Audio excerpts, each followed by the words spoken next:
Taste the Daily. தடை செய்யப்பட்ட பயங்கரவாத அமைப்புக்கு ஆள் சேர்த்த வழக்கில் சென்னை உட்பட பல இடங்களில் தேசிய புலனாய்வு அதிகாரிகள் சோதனையில் ஈடுபட்டனர். பல்வேறு நாடுகளில் தடை செய்யப்பட்ட ஹிஜாப் உத் தஹீரீர் என்ற அமைப்புக்கு ஆள் சேர்த்ததாக சென்னை ராயப்பேட்டை பகுதியைச் சேர்ந்த தந்தை மகன் உட்பட 3 பேர் மீது சென்னை மத்திய குற்றப்பிரிவில் வழக்கு பதிவு செய்யப்பட்டது. பயங்கரவாத வழக்கு என்பதால் இந்த வழக்கு தேசிய புலனாய்வு மையத்திற்கு மாற்றப்பட்டது. இதையடுத்து தொடர்புடைய நபர்களை தேசிய புலனாய்வு அதிகாரிகள் கைது செய்தனர். இதையடுத்து சென்னையில் ராயபுரம், சிங்காரத்தோட்டம் உள்ளிட்ட 10 இடங்களில் சோதனை செய்தனர். இது தொடர்பாக 5 பேர் கைது செய்யப்பட்டுள்ளனர். இதேபோல் கன்னியாகுமரி மாவட்டம் நாகர்கோவில் இளங்கடை தெற்கு புதுத்தெரு பகுதியில் முகமது அலி தங்கியுள்ள வாடகை வீட்டில் தேசிய புலனாய்வு அதிகாரிகள் சோதனை செய்தனர். இவர் கன்னியாகுமரியில் உள்ள பள்ளிவாசலின் இமாம் என்பது குறிப்பிடத்தக்கது. இச்சம்பவம் நாகர்கோவிலில் பெரும் பரபரப்பை ஏற்படுத்தியுள்ளது. சிறு குறு தொழில் நிறுவனங்களுக்கு விடிய அரசு நெருக்கடிகளை அளித்து வருவதாக தொழில் முனைவோர்கள் குற்றம் சாட்டுகின்றனர்.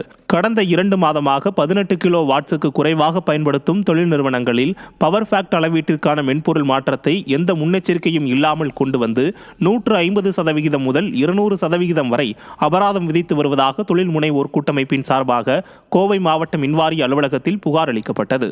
மேலும் 12 கிலோ வாட்டிற்கு கீழ் மின் இணைப்பு பெற்ற குறுந்தொழில் முனைவோருக்கு 3B மின் இணைப்பில் இருந்து 3A1க்கு மென்பொருள் மாற்றி மானியம் வழங்க ஆணை பிறப்பிக்கப்பட்ட நிலையில் மின்வாரிய இயக்குனர் அந்த உத்தரவை மதிப்பதில்லை என புகார் தெரிவிக்கின்றனர்.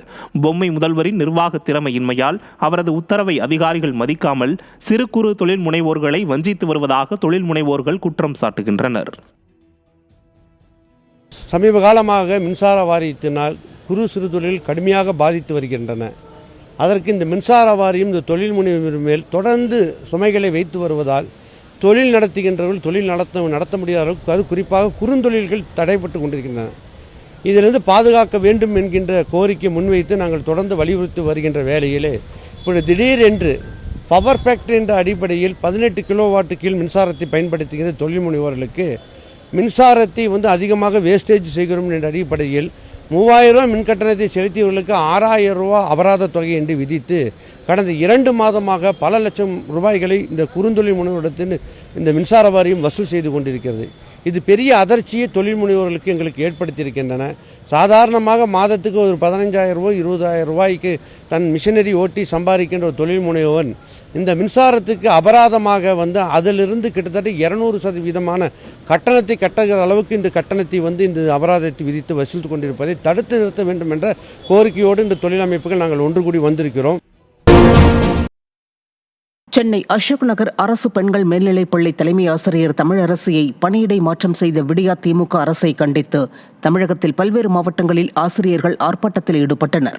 கடந்த சில வாரங்களுக்கு முன்பு சென்னை அசோக் நகர் அரசு பெண்கள் மேல்நிலைப் பள்ளியில் மூட நம்பிக்கை பேச்சாளர் மகாவிஷ்ணு பேசியது மிக பெரும் சர்ச்சையை கிளப்பியது.